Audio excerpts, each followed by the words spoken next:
Hello guys, শুভ বিকেল। দেখো আমাদের এখানে কেমন বৃষ্টি হচ্ছে, প্রচণ্ড বৃষ্টি হচ্ছে।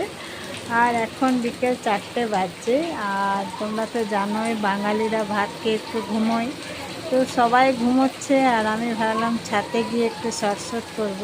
তো বৃষ্টিতে তো এখন শর্টশট করা যাবে না, তো আমি ভাবলাম তো চলো আজকে আমি ব্যালকনি থেকে আমাদের পাড়াটা শো করি তোমাদের কাছে।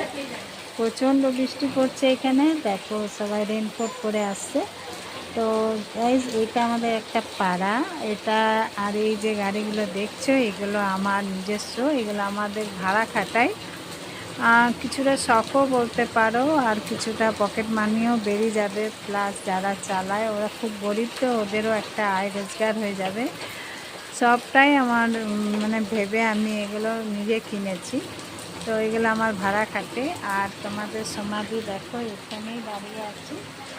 তো তোমরা চাটা খেলে কি না, কেমন আছো তোমরা? আশা করি তোমরা ভালো আছো। আগেই আমাকে তোমাদেরকে জিজ্ঞেস করা উচিত ছিল কেমন আছো। তো যাই হোক, আমি আজকে একটু ভালো আছি। কাল আমার শরীরটা একদম ভালো ছিল না, যার জন্য আমি বিছানা থেকে উঠতেও পারিনি। কালকে ডাক্তার দেখিয়েছি এখানে, যাকে বলে হারপিস, ওই টাইপেরই আমার পিঠে হয়েছে। তো ওই জন্য অনেকটা কষ্ট পাচ্ছি। আর জানি না, আমি প্রায় কষ্টই পাচ্ছি এখন শারীরিক দিক দিয়ে। তো যাই হোক, দেখো গাইজ এখানে নালার জলগুলো কেমন ভরে যাচ্ছে।